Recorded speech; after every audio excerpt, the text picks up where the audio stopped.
Wali Kota Palembang Harnojoyo melakukan safari Jumat di Masjid Miftahul Jannah di Jalan Naskah 3, Kecamatan Sukarami, Palembang, Jumat 4 November 2016. Dalam kegiatan rutin ini, Harnojoyo bersilaturahmi dengan warga sekitar yang dilanjutkan dengan sholat Jumat berjamaah.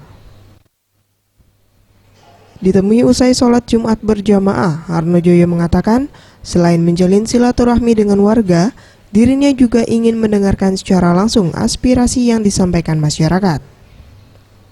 Harnojoyo tidak lupa untuk mengingatkan masyarakat untuk rutin melakukan gotong royong setiap hari Minggu pagi. Dan kedepannya kegiatan gotong royong akan dilakukan secara serentak dan melibatkan 4.000 lembaga di Palembang atau sekitar 600.000 masyarakat Palembang.